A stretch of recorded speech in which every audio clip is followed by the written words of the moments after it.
እዚህ ቪዲዮ እኔ በቃ ስለምቆጭ ነው አንዳንዴ ወይኔ ይላል። ከዛ ወጥቼ እንደዛውኛ ወጥቼ መከራዬን አይቼ አንዳንዴ እንዲቀጥል እንደምል ይሄን እንዳቀርጸው ታወጣዋለህ። እኛ አይደል እንዴ ምንገለው ምናምን ሰዎች ኢየሱስ እኛ አይደል እንዴ ምንሰርቀው? ይሄን ካስፈለገ ሚዲያ ላይ አይወጣ የራሳችን ገበና ስለሆነ ብዬ ብዙ ነው ገበናችንን ሚዲያ ላይ በማውጣት አላማው። ሲጀመር እናንተ ራሱ ይሉኛል አንዳንድ ኦርቶዶክሶች ወንጌል ስነግራቸው አንጀት ይርል ይላል። በቃ ለሌሎች ሰዎች መዳን በራሱ እንቅፋት ሆነ እውነት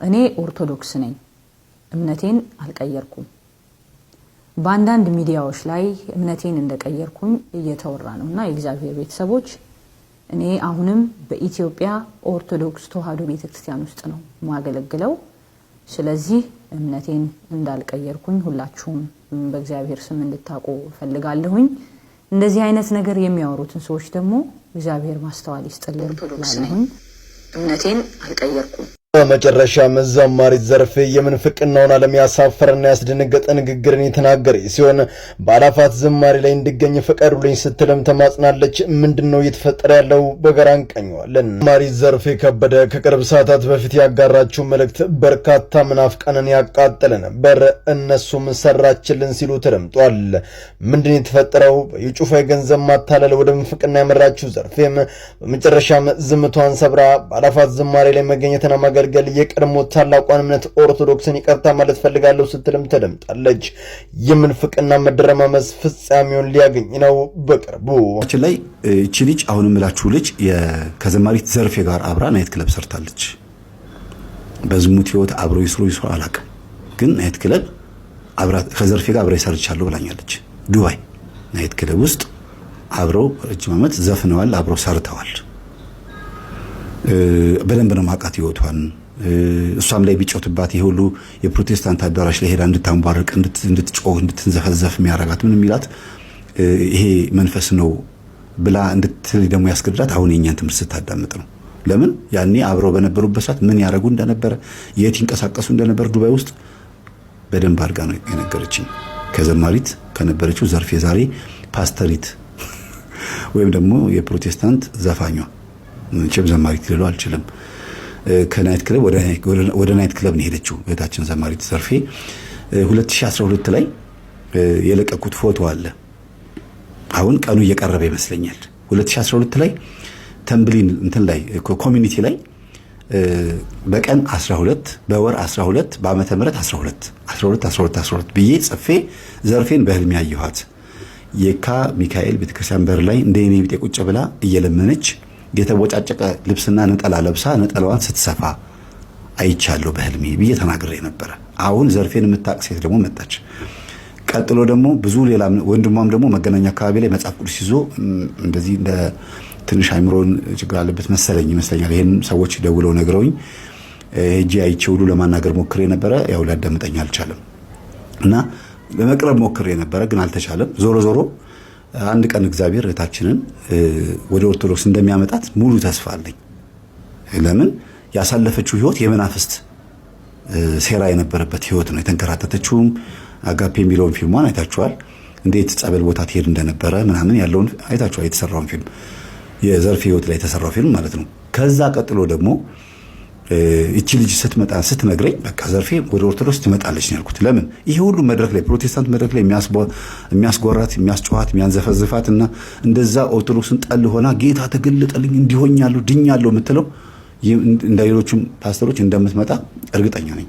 ዛሬ ባትመጣ በሌላ እድሜ ታያላችሁ። ይሄ ቪዲዮ ምስክር ይሆናል።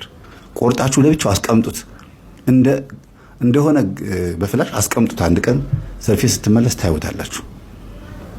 ለምን እርኩስ መንፈስ ኖሮበት ሳያቅ ተታሎ የሄደ ሰው መመለሱ አይቀርም። በልቡ ትዕቢት የሄደ ብቻ ነው በዛው ከንፎ የአፈር ራት ሆኖ የሚቀረው የዳይሎስ ራት ሆኖ የሚቀረውና ለታቦት እስቲ ትንሽ ንገረኝ። ግን በጣም ማወቅ የምፈልገው ነገር ነው። እስቲ ትንሽ ስለ ታቦት አጫውተኝ እስቲ። ታቦት ያልነው በአዲስ ኪዳን ዓላማው ምንድነው?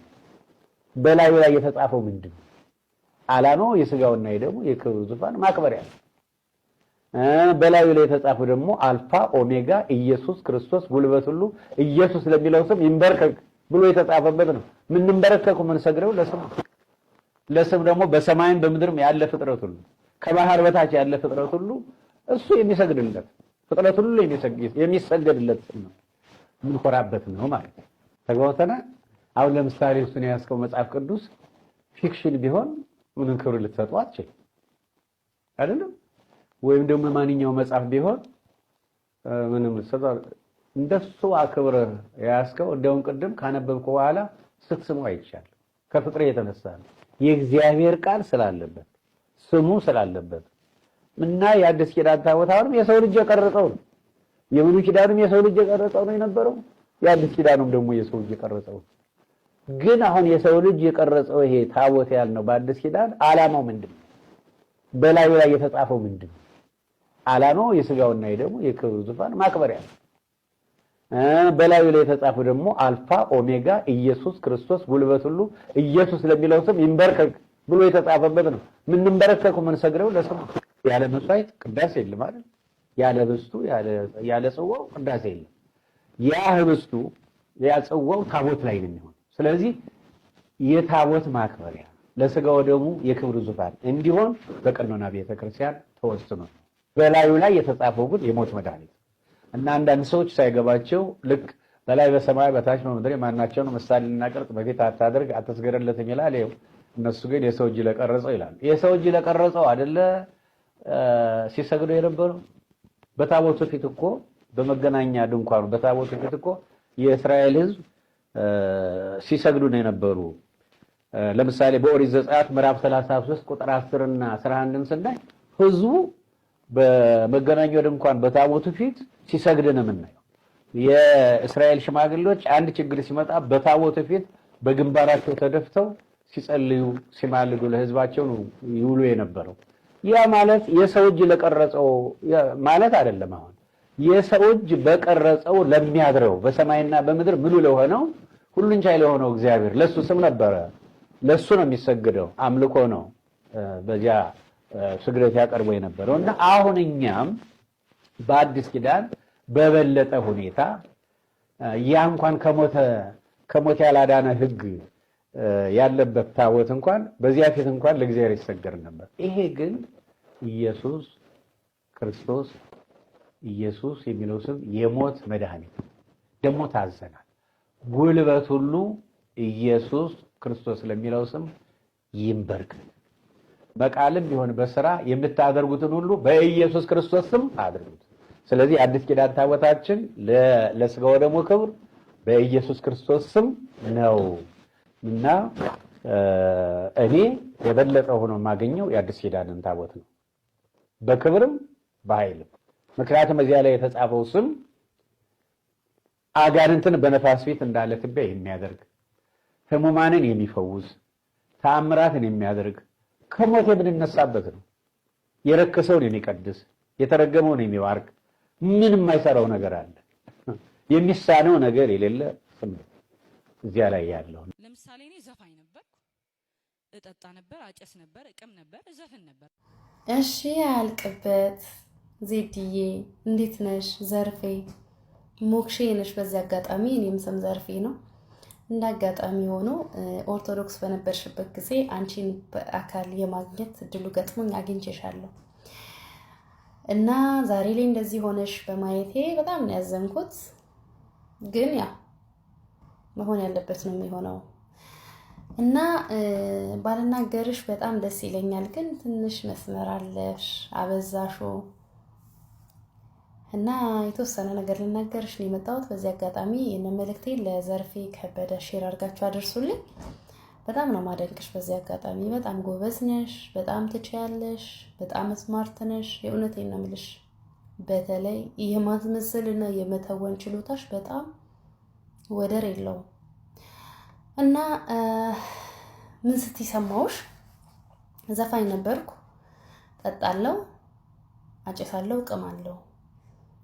ወደ ኦርቶዶክስም ከመጣሁ በኋላ ያን ነገር በተወሰነ አደርግ ነበር። ያው በቃ ንስሐ ይሰጣችኋል፣ ጾማላችሁ፣ ጸልያላችሁ፣ ወይም ደግሞ ገንዘብ ትሰጣላችኋል። እኔ በዚህ አጋጣሚ ለኦርቶዶክስ መምህራን መጠየቅ የምፈልገው ነገር ወይም ስለ ቤተክርስቲያኗ የምታውቁ ሰዎች ብትነግሩኝ ደስ የሚለኝ፣ አንድ ሰው ኃጢአት ሰርቶ ለንስሐ አባቱ ተናግሮ ያ ኃጢአቱ ለምሳሌ ገንዘብ ከተሰጠው ይሻርለታል ወይ? እንደሱ አባባል እንደዛ ይቻላል? እኔ አላቅም፣ ሰምቼ አላቅም። ከዘርፌን የሰማሁት እና እንደዛ አልሽ። አንድ ነገር ልንገርሽ፣ አንቺ አሁን የትልቅ ቤተክርስቲያን በብዙ ሚሊዮን የሚከተሏት ምእመን ያላት ቤተክርስቲያን ተወዳጅ እንቁ ዘማሪ ነበርሽ አይደለ? በሰዓቱ አትሮኖስ ሊወተሽ የምትዘምሪ ብዙዎች በአንቺ ዝማሬ የሚጽናኑ። በነገርሽ ላይ ዝማሬ ስብከት ነው። ገባሽ? በትልቅ አውደ ምህረት ላይ ቆማ የምትዘምር አንዲት ዘማሪ፣ አትሮኖስ ላይ ቆማ የምትዘምር አንዲት ዘማሪ ሆይ ትጠጣለች፣ ትቅማለች፣ ታጭሳለች። ለምን? ቤተክርስቲያኗ ፈቅዳ ነው? አይሽ አንቺ ለማለት የፈለግሽው በቃ ኦርቶዶክስ ውስጥ ሱስ ይፈቀዳል ነው አይደለ? ትፈቅዳለች ቤተክርስቲያኗ። እዛ ሆኜ እኔ ከሱስ መውጣት አልቻልኩም፣ ጴንጤ ሆኜ ወጣሁ ነው አይደለ? ይሄ ሁሉ የምትጋጋጭው ግን ያንቺን ምን ያህል ይሁዳነትን፣ ምን ያህል ለእግዚአብሔር ቤት ያልተገባሽ፣ ምን ያህል አንቺ ለእግዚአብሔር ያልታመንሽ ባለጌ ሴት መሆንሽን ነው የሚያሳየው። ምናልባት ቤተክርስቲያኗን ያስተቸሽ መስሎሽ ከሆነ ያንቺን ትንሽነት፣ ፈራ እግዚአብሔር የሌለሽ አስመሳይ ሰው መሆንሽን ነው የሚያሳየው። እና ምን ስትሰማው ሌላ ዘፋኝ ነበርኩ ነው። ዘፋኝ አይደለሽም ዘርፌ ሙች፣ አንቺ ዘፋኝ አይደለሽም። አንድ ሰው ዘፋኝ ነው የሚለው እንዴት መሰለሽ የኔ ቆንጆ፣ አንደኛ ነጠላ ዜማ ሲኖረው፣ ሁለተኛ አልበብ ሲኖረው። ዘፋኝ እከሌ ዘፋኝ ነው የሚባለው በዛ ነው እንጂ ሰው የዘፈነውን ዘፈን ስለዘፈንሽ አንቺ ዘፋኝ ትባያቺ። እኔ አሁን ለምሳሌ ቲክቶክ ላይ ዘፍናለሁ፣ ግን የራሴን ሳይሆን የሰዎችን ዘፈን ነው። እኔ ዘፋኝ ልባል ነው ልባልም። ዘፋኝ የምትባየው የራስሽ ሙዚቃ ሲኖርሽ ነው። ሲቀጥል ደግሞ አንቺ የናይት ክለብ ዘፋኝ ነሽ። ናይት ክለብ ላይ ሰዎችን ሙዚቃ ትጫወቻለሽ። ማንም ሰው አያውቅሽም ነበር። አንቺ እኮ ዘፋኝ መሆንሽ ራሱ የታወቀው ኦርቶዶክስ ስትመጪ እንጂ ከዛ በፊት እንዲህ ሰውም ዘፈን ስትዘፍኝም ተሰምተሽ አታውቂም። አየሽ፣ እኔ ዘፋኝ ነኝ ቢሉ የሚያምርባቸው እነማ መሰሉሽ የኔ ቆንጆ? ነሂሩት በቀለ፣ እነ ጥበብ ወርቅዬ፣ ተፈራ ነጋሽ፣ ሙሉቀን መለሰ።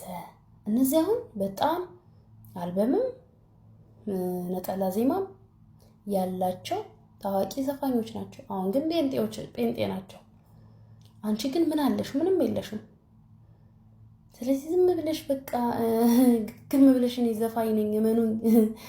በነገርሽ ላይ እኛ ለአንቺ ብለን ነው እንጂ ያመንነው አንቺ ዘፋኝ ሆነሽ ወይም ዘፈንሽን ሰምተን አይደለም። እኔ አሁን አንቺ ዘፈን ሰምቼ አላውቅም። ፊልሙ ላይ ነው የሰማሁት ስትዘፍኝ ራሱ። ስለዚህ ዘፋኝ አይደለሽም፣ ኦፊሻል ዘፋኝ አይደለሽም። ዘፋኝ ነኝ ብለሽ የሚማውራቱ ሞራሉ የለሽም። ሁለተኛ ደግሞ ኦርቶዶክስ ነበርኩኝ ነው የፈረደበት ኦርቶዶክስነት። ኦርቶዶክስም አልነበርሽም። ኦርቶዶክስ መስለሽ ተወነሻል። የኦርቶዶክስ ካራክተር ተሰጥቶሽ ተወነሻል፣ ግን አልነበርሽም። መሆንና መምሰል ይለያያል። አንቺ መሰልሽ እንጂ አልሆንሽም። ለዛ ነው እኮ ከቤተ ክርስቲያኑ ያወጣሽው። ቤተ ክርስቲያን ምን አጎደለችብሽ? ምንም እኮ አላጎደለችብሽም። ቤተ ክርስቲያኗ ምንም ያጎደለችብሽ ነገር የለም። ግን አንቺ ስላልሆንሽ አስመሳይ ስለሆንሽ እና መስለሽ ስለገባሽ ቤተ ክርስቲያኗ ውስጥ ወጣሽ። ሲቀጥል ደግሞ አንቺ ወደ ኢትዮጵያ ኦርቶዶክስ ቤተክርስቲያን እንዴት እንደገባሽ ረስተሹ ነው። ሲጀመር የኢትዮጵያ ኦርቶዶክስ ተዋሕዶ ቤተክርስቲያንን ለማፍረስ ለመበተን ከውጭ ሆነው ያን ማድረግ ስላልቻሉ ውስጥ ሆነን ቤተክርስቲያኗን እንክፈላት፣ ከቻለን እንውረስ፣ ካልቻለን እንክፈል፣ ካልቻለን እንበታትናት ብለው ተደራጅተው ቤተክርስቲያንን ለማፍረስ የቆሙ የተሐድሶ ኃይሎች አይደሉ እንዴ አንቺን የመለመሉሽ? ትዝታው ዱባይ ሄደ አየሽ ስትጨፍሪ፣ ወጪ ድምጿ ያምራል አለሽ። እቺ ልጅ እኮ ለኛ ሚሽን ታስፈልገናለች፣ ስለዚህ ወደ ቤተክርስቲያን እንደምንም ብለን እናስገባት አሉሽ። አመጡሽ፣ ስለ ነገሩ ነገሩሽ። ምን ያህል ጊዜ ኦርቶዶክስ ሆነሽ እንደምትቀጥይና ለምን ያህል ጊዜ ኦርቶዶክስ ተዋሕዶ ቤተክርስቲያን ሆነሽ ተውኔትሽን እንደምትሰሪ ሁሉንም ነገር ነገሩሽ። ተስማማሽ፣ መጣሽ። ከበጋሻው ጋር አስተዋወቀሽ፣ ከሌሎች የታድሶ ህብረቶች ጋር አቀንቃኞች ጋር አስተዋወቀሽ። ከዛ በኋላ ግጥምና ዜማ ሰጡሽና ዝማሬ አወጣሽ። ህዝበ ክርስቲያኑ ማናት ምንድናት እቺ የት ሰንበት ትምህርት ቤት አገልግላለች ማናት ብለው ያንቺን ማንነት ማጣራት ሲጀምሩ ምንም አይነት መረጃም ሆነ ማስረጃ ስላልነበረሽ ህብረተሰቡን ለማሳመን ህዝበ ክርስቲያኑን ለማሳመን ብለሽ ፓራሜራ የሚለውን ፊልም ሰራሽ። ከዛስ ይሄ ፊልም የኔ የእውነተኛ ታሪኬ ነው አልሽ። ፊልሙ በጣም ያሳዝናል። ስለዚህ ህዝበ ክርስቲያኑ ከእንደዚህ አይነት ህይወት ከመጣችማ መግፋት የለብንም እሷን ብለው በሙሉ ልባቸው ተቀበሉሽ። ያን ፊልም የሰራሽው ኦርቶዶክሳውያኑን ለማታለል ነበር። አመኑሽ። ከዛ በኋላ ስላንቺ ማንነት ምንነት ማጣራት ታው። ከዛ በኋላ አንቺ ግን ቀስ እያልሽ ራስሽ ተንሸራተሽ ወጣሽ። ቤተክርስቲያንም ያንቺን እውነተኛ ማንነት ስታቅ ተሐድሶ መሆንሽን ስታቅ አወገዘችሽ። ዘርፌ ከበደ ቤተክርስቲያን ትክክል አይደለችም፣ የኢትዮጵያ ቤተክርስቲያን ስተት አለባት ብላ ለቀሽ አልወጣሽም። ቤተክርስቲያኗ ናት ያወገዘችሽ። ተባረሽ እኮ ነው የወጣሽው። ከዛ ስትባረሪ የት ሄድሽ? ቀጥታ ተሐድሶች ጋር ሄድሽ። መጀመሪያ ግሩፖቹ ጋር ማለት ነው። ስትሄጂ እዛ ማፊ ፍሎስ ብር የለም ጥቅም ስለሌለው ቀጥታ የት ሄድሽ? እዩ ጩፋ ጋር ሄድሽ። ለምን እዩ ጩፋ ጋር ሄድሽ? ትክክለኛ ፕሮቴስታንትን ብትፈልጊ እኮ የጥንት የፕሮቴስታንት ቤተክርስቲያን ነበር የምትሄጂው፣ እነ ሙሉ ወንጌል እነ ቃለ ሕይወት። አንቺ ግን አልሄድሽም። የሄድሽው እዩ ጩፋ ጋር ነው። እዩ ጩፋ ጋር ምን አለ? ገንዘብ። የገንዘብ ሰው ነሽ። ገባሽ? ከዛስ እስራኤል ዳንሳ፣ ከዛስ ሐሰተኛ ነቢያት ተብለው የሚጠረጠሩ ነቢያት ጋር ሄድሽ። ለምን? ገንዘብ ፍለጋ። ከዛ በኋላ ይሄው ቸርች ከፍተሽ ታድነቁሪናለሽ። 10 ኦርቶዶክስ ነበር፣ ኦርቶዶክስ በዚህ ገብተው በዚህ ወጡ። አንቺ እቺ ነሽ። ኦርቶዶክስ አልነበርሽም፣ ግን ኦርቶዶክስ መስለሽ ፊልም ሰርተሽብናል፣ ተወነሽብናል። እግዚአብሔር ደግሞ ቤቱን ማጽዳት ስላለበት አንቺንና መሰሎችሽን ጠርጎ አስወጣ። አሁንም ቢሆን ከውጭ ሆናችሁ መሳደብ መጮ አልተዋችሁ። ተይ ቢያንስ እንኳን ቤተክርስቲያን ምንም እኮ አልበደለችሽም። ዛሬ ዘርፌ ከበደ ብለው እንደዚህ የሚቀባበሉሽ ትላንትና ኦርቶዶክስ ስለሆንሽ ነው።